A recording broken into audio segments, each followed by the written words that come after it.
You're being dramatic. It's just a dinner. My husband and best friend sneered when they excluded me, mocking my overthinking. Furious, I booked a last-minute flight to Vegas. Mid-flight, I got a call.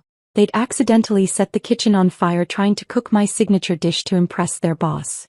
Karma served flaming hot. You're being dramatic. It's just a dinner, Alexander sneered, his dismissive tone cutting through our kitchen like a knife. Beside him, Brandon nodded in agreement, both men exchanging that look I'd grown to despise. The one that said I was overreacting, being irrational, overthinking things. I stood frozen, my grandmother's obituary still clutched in my trembling hand, the other holding up the printed email invitation I discovered while searching for our tax documents. The fancy letterhead from Whitman and Associates, attorneys at law, glared back at me. A dinner to discuss the distribution of Eleanor Green's estate assets. My grandmother's estate, scheduled for tomorrow evening.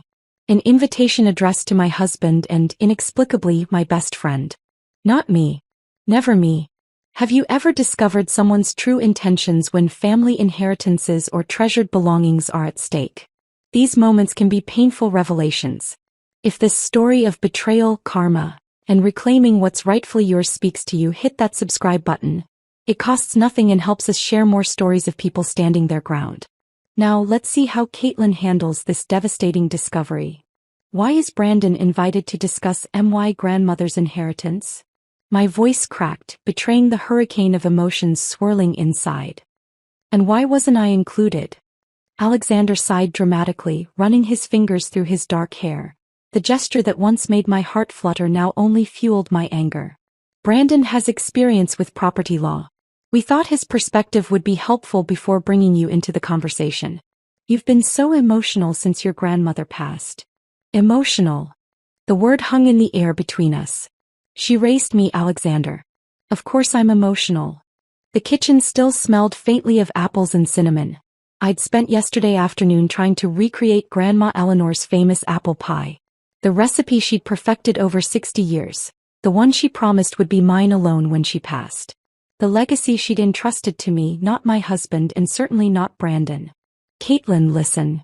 Brandon stepped forward, his practiced lawyer voice smooth as butter. This is precisely why we wanted to handle the preliminary meeting. You're too close to this. The probate attorney just wants to discuss the technical aspects of the inheritance. We're protecting you. My gaze drifted to the kitchen counter where flour still dusted the surface.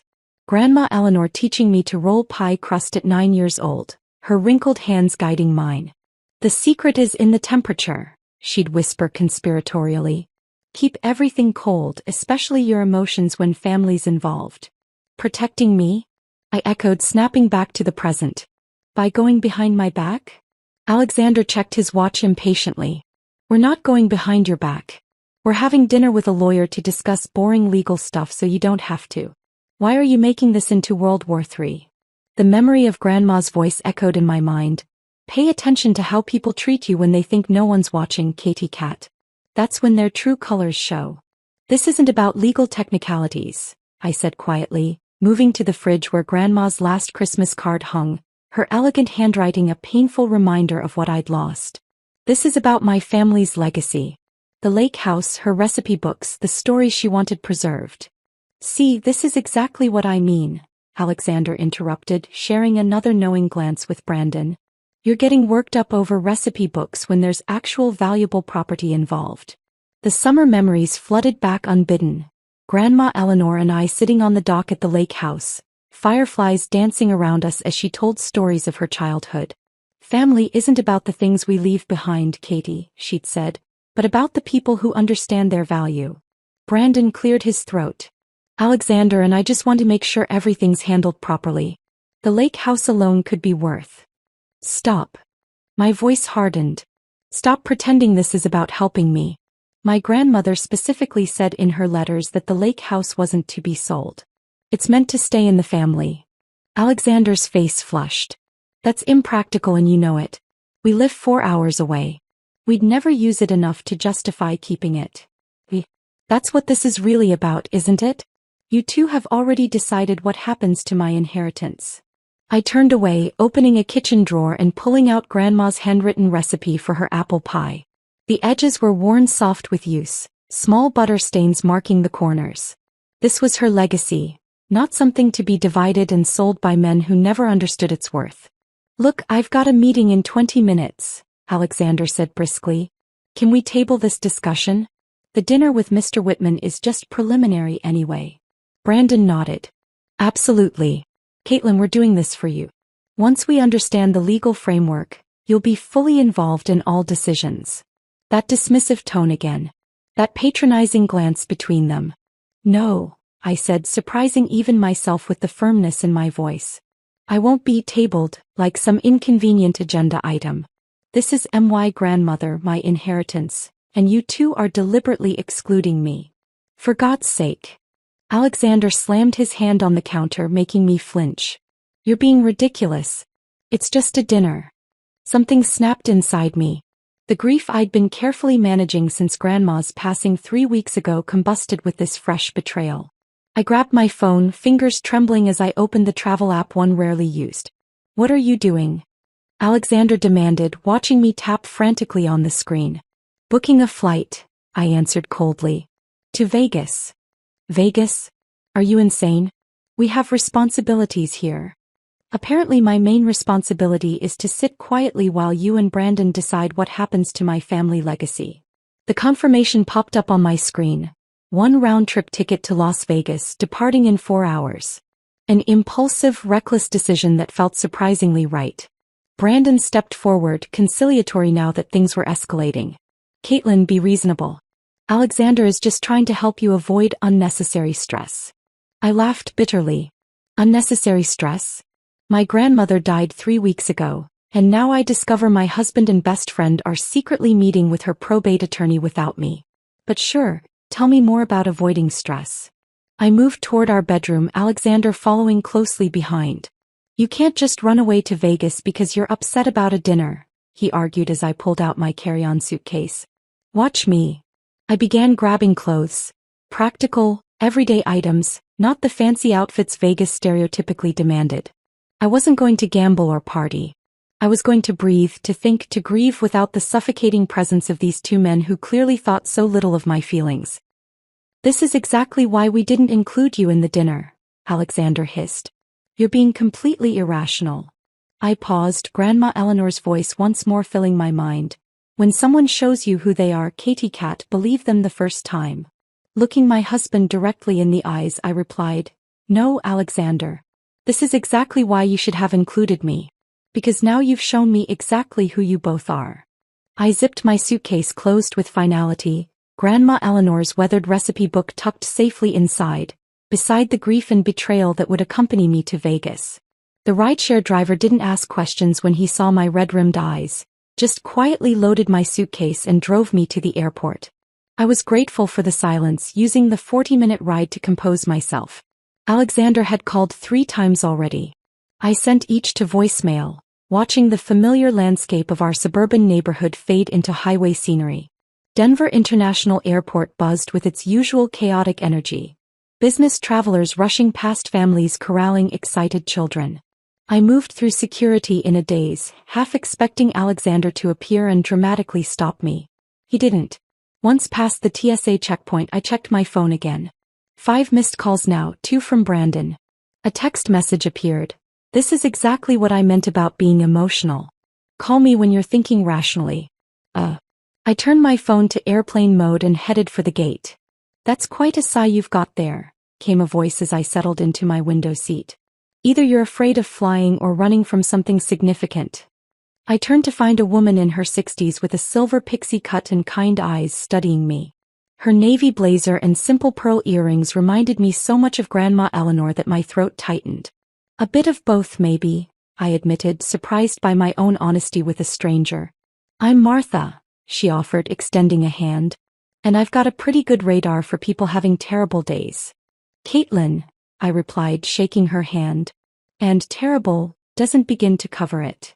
Perhaps it was the anonymity of airplane confidences or Martha's grandmotherly demeanor. But somewhere over the Rockies, I found myself telling her everything. Grandma Eleanor's passing, the secret dinner meeting, Alexander and Brandon's dismissive attitudes. Family inheritance. Martha nodded sagely as the flight attendant handed us plastic cups of soda. Nothing reveals people's true characters faster. That's almost exactly what my grandmother used to say. I smiled faintly. Smart woman. I've been a family court judge for 30 years, Martha explained. Seen marriages crumble over less than what you're describing. Does your husband often exclude you from financial decisions? The question hit like a thunderbolt. I thought back to our mortgage refinancing last year, how Alexander had handled everything with Brandon's advice, presenting me with papers to sign without explanation. The investment account he'd opened for us after his promotion. The way financial discussions always seemed to end with him patting my hand and saying, "Don't worry about it, I've got this covered." More than I realized until just now, I admitted quietly. Martha nodded. Your impromptu Vegas trip might be the best decision you've made in a while. Sometimes we need distance to see patterns clearly. As the plane began its descent into Las Vegas, Martha handed me her business card. If you need legal advice when you get home, call my office. First consultation's free. The blast of desert heat hit me as I exited McCarran International Airport. Vegas sparkled in the distance, neon lights just beginning to pulse against the darkening sky. I switched my phone off airplane mode and was immediately bombarded with notifications. 7 missed calls, 12 text messages. I scrolled quickly. This is childish, Caitlin. Call me. Alexander is worried sick. Please call one of us. Brandon. I know you're upset, but this is extreme. Mr. Whitman agreed to reschedule. Come home and we'll all meet together. The last one made me laugh bitterly. Now they wanted to include me. I checked into the Oasis Inn, a modest hotel several blocks off the strip. The room was clean but basic. No fancy minibar or plush bathrobes, just a comfortable bed, workable air conditioning and blessed quiet. I kicked off my shoes and lay back on the bed, feeling my shoulders relax for the first time in weeks. My phone buzzed again with another text. I'm sorry if we made you feel excluded. That wasn't our intention. But running away doesn't solve anything. Still no acknowledgement that they were wrong, just carefully worded non-apologies meant to make me feel irrational. I turned off notifications and went to find the hotel bar. The Oasis Lounge was blessedly subdued compared to the casino floors I'd passed on my cab ride. I ordered a glass of white wine and sat at the far end of the bar, watching a basketball game on the overhead TV without really seeing it. Caitlin Green. I looked up, startled to hear my maiden name. A tall woman with a familiar smile approached, wearing a casino uniform with floor manager embroidered on the pocket. It's D. Simmons, well, D. Carson now. We had AP English together senior year. Recognition dawned. D. Oh my gosh. We embraced awkwardly, years of distance immediately bridged by shared teenage memories. What brings you to Vegas? Business or escaping reality? She joked, sliding onto the bar stool beside me. Definitely the latter, I admitted, taking a long sip of wine. The best reason to come here, Dee nodded. I've worked casino floors for 12 years. Seen every kind of escape artist there is. Somehow the wine and Dee's easy conversation loosened something in me. I found myself sharing the whole situation. Grandma's death, the inheritance drama, Alexander and Brandon's betrayal. Men and their fragile egos, Dee rolled her eyes. My ex-husband pulled similar stunts. Always knew what was best for me without bothering to ask what I actually wanted. Ex-husband, I repeated, the word feeling strange on my tongue. Best decision I ever made, she said firmly. Took me 3 years to realize I was shrinking myself to make him comfortable. She leaned closer. Whatever you decide about your marriage, don't let them bully you about the inheritance. My grandmother left me her jewelry collection, and my ex tried claiming half of it in the divorce. Stand your ground. After exchanging numbers with promises to catch up properly before I left Vegas, I returned to my room feeling strangely lighter. I called my sister Emma, something I should have done weeks ago. Finally, Emma exclaimed when she answered. I've been trying to reach you for days. Alexander said you were too upset to talk about Grandma's will. What? I sat bolt upright. He told you that? The conversation that followed revealed disturbing new information. Grandma Eleanor had indeed been very specific about certain items in her will. The lake house was explicitly left to Emma and me jointly, not to our spouses. Her collection of first edition books was meant for me alone, given my literature degree. And most importantly, she'd left a separate letter with the attorney explaining her wishes for the family heirlooms. Did you know Brandon's been helping Alexander research lakefront property values? Emma asked. He mentioned it when he called asking about Grandma's property taxes. My suspicions crystallized into certainty. Reaching for my suitcase, I unzipped the side pocket where I'd carefully tucked Grandma Eleanor's recipe book for safekeeping. It wasn't there. I emptied the entire suitcase onto the bed, hands trembling as I searched through every compartment. The recipe book, handwritten pages of family history spanning 3 generations, was gone. In its place was a folded note in Alexander's handwriting. "You'll thank me later for keeping this safe. It's too valuable to risk losing." He'd taken it while I was packing. The one thing I'd wanted to keep close to me during this painful time. My phone rang, Alexander again. This time I answered. "Where is Grandma's recipe book?" I demanded, skipping any greeting. A pause, then, "It's safe at home where it belongs. I was worried you'd lose it on your impulsive trip." "You had no right." "I had every right," he interrupted. "As your husband, I'm protecting our assets." "Our assets? That book was never yours." "Caitlin," his voice shifted to that patronizing tone I'd grown to despise. "This is exactly why Brandon and I need to handle the inheritance matters. You're too emotional to think clearly about what's valuable and what isn't." In that moment, something fundamental shifted inside me. This wasn't just about a dinner or even about the inheritance. This was about respect, autonomy, and being treated as an equal partner. "You know what, Alexander? Keep the book for now," I said with newfound calm. "I'll deal with you when I get back." I hung up, immediately calling Mr. Whitman's office and leaving a message requesting a private appointment upon my return.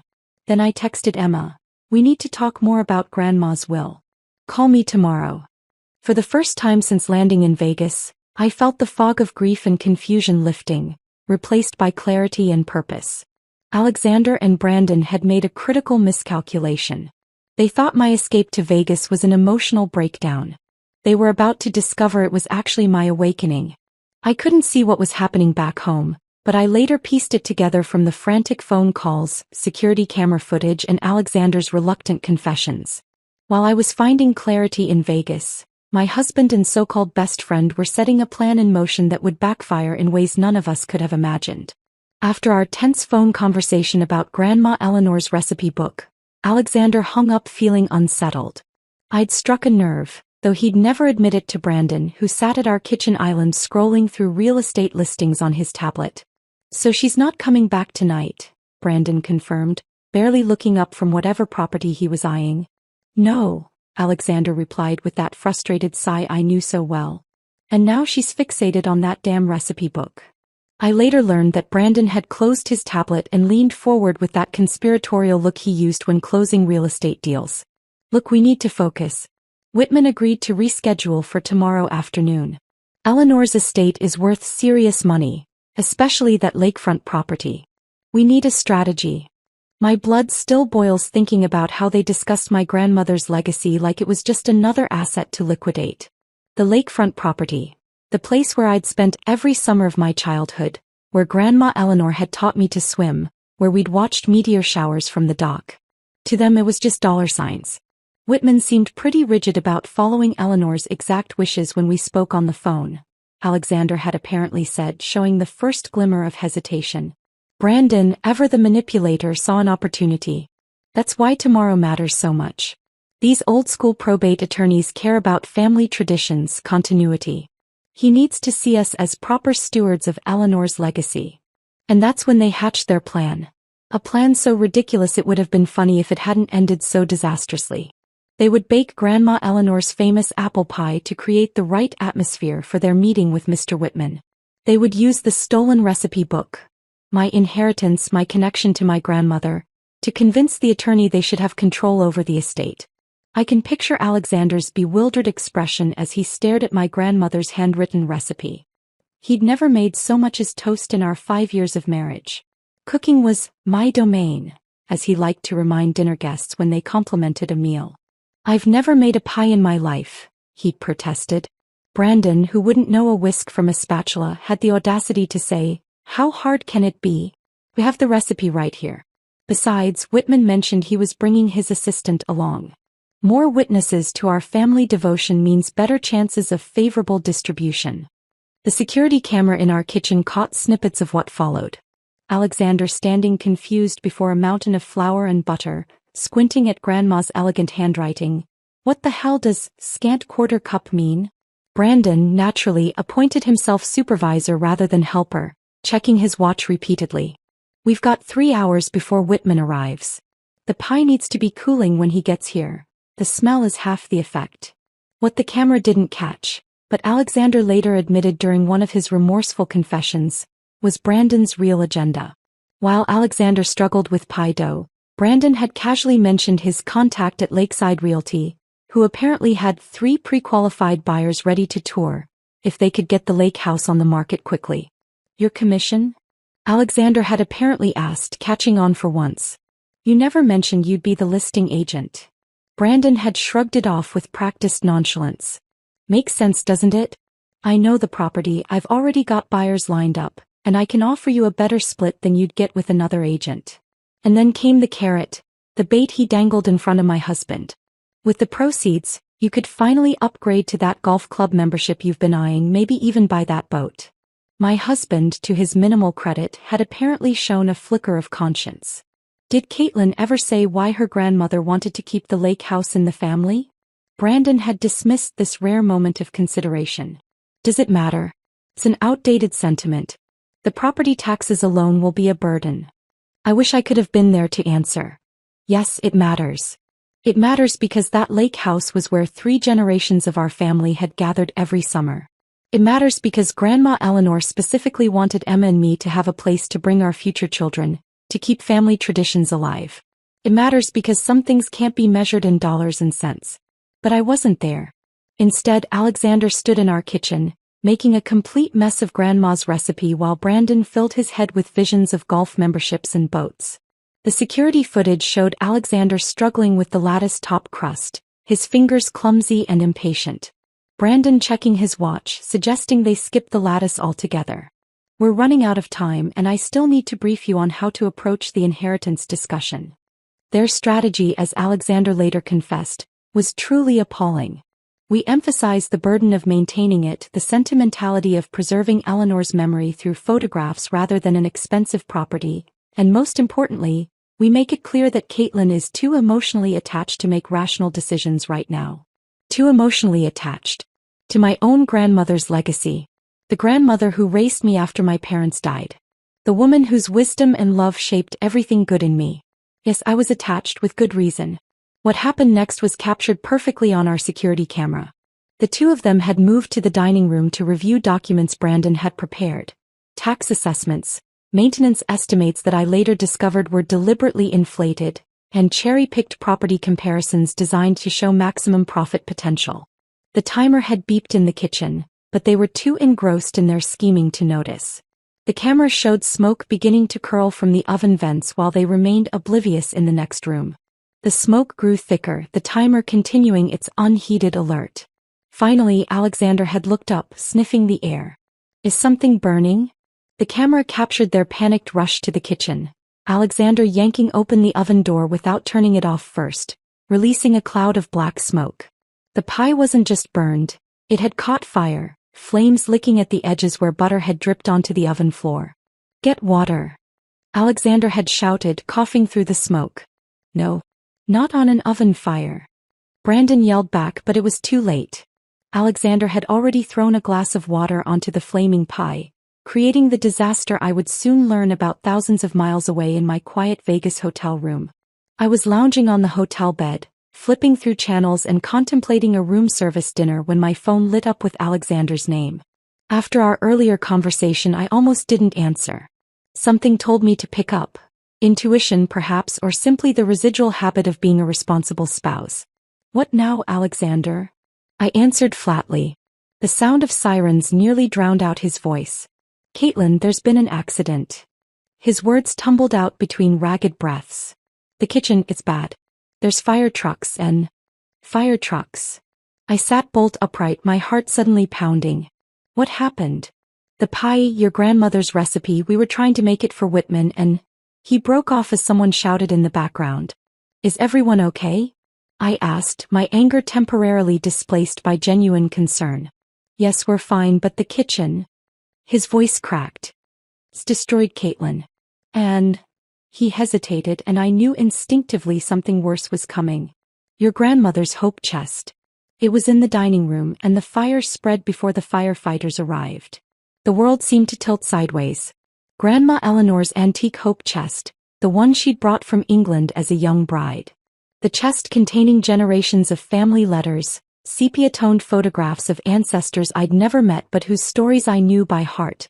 The handwritten journals chronicling family history back to the 1800s. How bad? I whispered, barely able to force the words out. The firefighters saved most of it, but it's damaged. Smoke and water damage, some charring on the outside. I closed my eyes, trying to process this fresh loss. And the contents? His silence told me everything.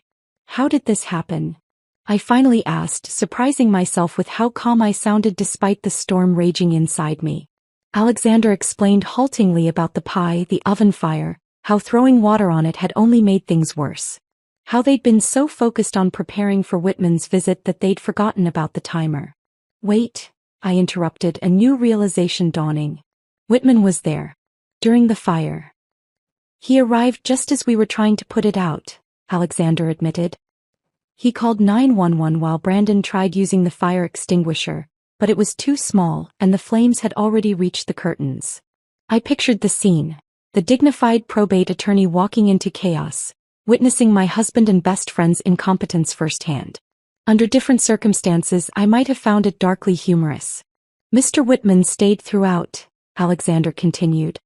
He was taking notes. Taking notes. I repeated. About the damage. About the heirlooms affected.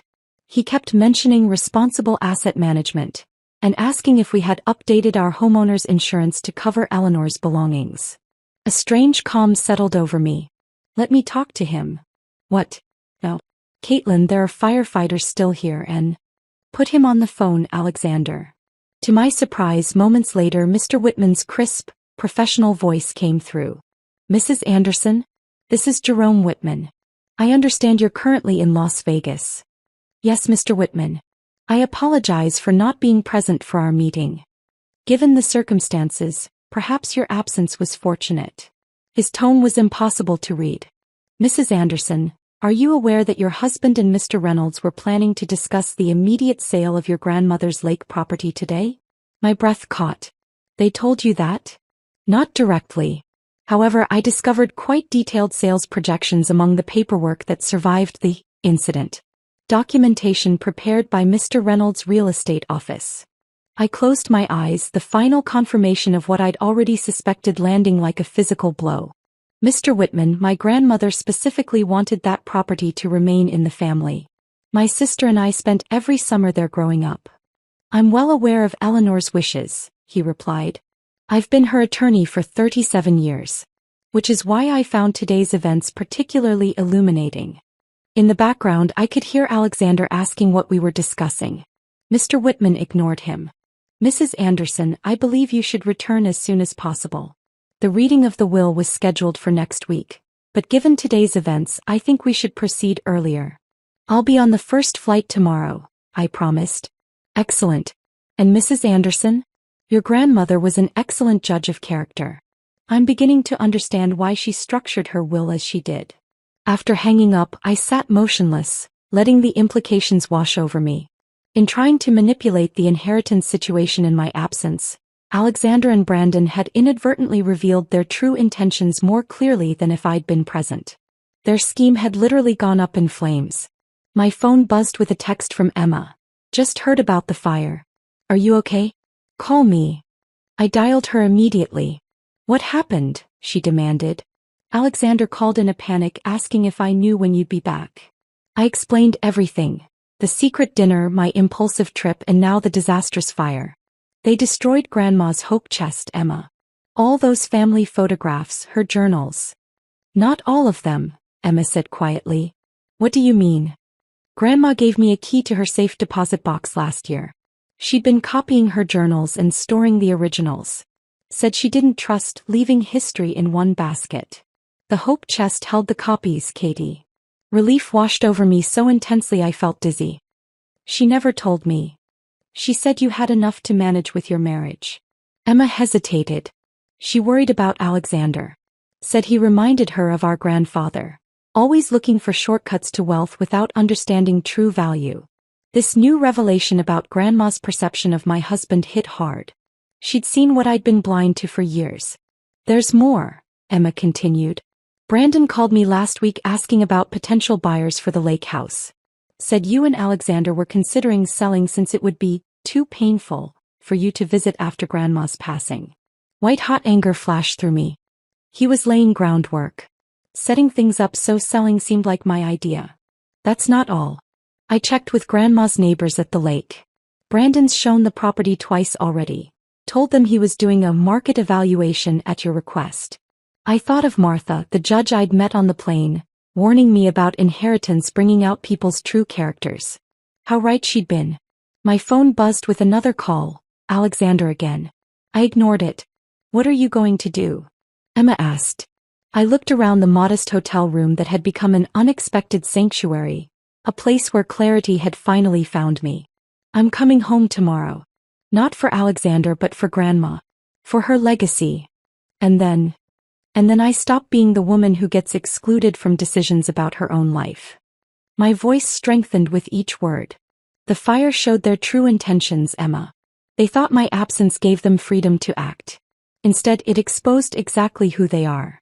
After hanging up, I opened my laptop and booked the earliest flight back to Denver. Then I emailed Martha, the judge from the plane, accepting her offer of a legal consultation. The irony wasn't lost on me. In trying to exclude me from decisions about my inheritance, Alexander and Brandon had done exactly what grandmother had predicted. They'd shown their true colors when they thought no one was watching. Their attempt to impress a probate attorney with superficial family traditions had instead revealed their complete lack of respect for those very traditions. Sometimes I realized you have to leave to see clearly what you've been living with all along. The return flight to Denver felt entirely different from my escape to Vegas just days earlier. That journey had been fueled by raw emotion. Hurt, anger, betrayal. This return was marked by a calm determination that settled over me like a protective cloak. The middle-aged businessman beside me asked if I was heading home or leaving, and I found myself considering the question more deeply than he intended. Both, I think, I finally answered, offering no further explanation. Cloud shadows danced across the Rocky Mountains below us, creating a patchwork of light and darkness that mirrored my thoughts. I thought about the photographs in Grandma Eleanor's hope chest, some salvageable, others lost forever. Relationships could be like that too, I realized. Some could be preserved despite damage, while others were simply beyond repair. The plane touched down with a gentle bump, bringing me back to the reality awaiting me. I hadn't told Alexander exactly when I was arriving. This homecoming would be on my terms. Emma met me at the airport, her hug fierce and protective. Are you ready for this? She asked, studying my face. I've never been more ready for anything, I replied, surprised by how true it felt. The drive to my neighborhood was filled with updates. The fire department had declared the kitchen a total loss but had managed to contain the damage to that room and part of the dining room. The insurance adjusters had already been by. Alexander had been calling Emma repeatedly, asking when I'd return. And Brandon? I asked. Suspiciously quiet, Emma replied. Though his real estate listings now include a coming-soon lakefront property with our grandmother's address. My hands curled into fists before consciously relaxing them. He's getting ahead of himself. As Emma turned onto my street, the acrid smell of smoke greeted us before we even reached the house. Yellow caution tape cordoned off the kitchen door, and a restoration company van sat in the driveway. Alexander rushed out when he heard the car, his expression a careful mix of relief and contrition. Caitlin, thank God you're back. I nodded curtly, moving past him into the house without accepting his attempted embrace. The smell was worse inside, smoke and chemical flame retardants creating a nauseating combination. Plastic sheeting separated the kitchen from the rest of the house, but I could see the destruction through the translucent barrier, blackened cabinets, melted appliances and water damage streaking what remained of the walls. The recipe book, I said, my voice steady. Where is it? Alexander hesitated before leading me to the dining room. On the table lay Grandma Eleanor's recipe book, its leather cover charred at the edges, water stains blooming across many pages. Gingerly, I opened it, fanning through the sodden pages until I found what I was looking for. The apple pie recipe that had started this whole mess. The page was singed around the edges, but remarkably at the bottom, Grandma Eleanor's personal note remained legible. For Caitlin, who understands that recipes, like legacies, aren't about ingredients but about the love we stir into them. My fingers traced her handwriting as something shifted inside me. A letting go of anger replaced by resolve. Mr. Whitman is meeting us at his office at 3, Emma said softly from behind me. Alexander's head snapped up. Us? I thought. Emma and I clarified. He specifically requested we come alone. But I'm your husband, Alexander protested. This affects me too. Does it? I asked, looking at him directly. Or does it affect your plans with Brandon? He had the decency to look away, guilt flashing across his face. Caitlin, about that. Save it, I interrupted. We'll talk after I've met with Mr. Whitman. The elegant offices of Whitman and Associates provided a stark contrast to the chaos of my smoke-damaged home. Mr. Whitman, a dignified man in his 70s with silver hair and penetrating blue eyes, greeted Emma and me with formal courtesy. Mrs. Anderson, Miss Green, he nodded, gesturing to the chairs before his immaculate desk. Thank you for coming on such short notice. Thank you for rearranging your schedule, I replied, settling into the leather chair. Some circumstances warrant immediate attention, he said, opening a file with my grandmother's name embossed on the cover. I've been Eleanor's attorney and friend for nearly 4 decades. She was a remarkable woman with exceptional foresight. She could see through people, Emma agreed. Indeed. Mr. Whitman steepled his fingers. Which brings us to the matter at hand. Yesterday's incident raised significant concerns about the administration of Eleanor's estate, particularly regarding the Lake House property. I nodded, waiting for him to continue. Eleanor was quite specific in her instructions. The Lake House is to be jointly owned by you and your sister, with explicit instructions that it not be sold for at least 10 years after her passing. He looked up. She wanted to ensure her great-grandchildren would know the place that meant so much to her family.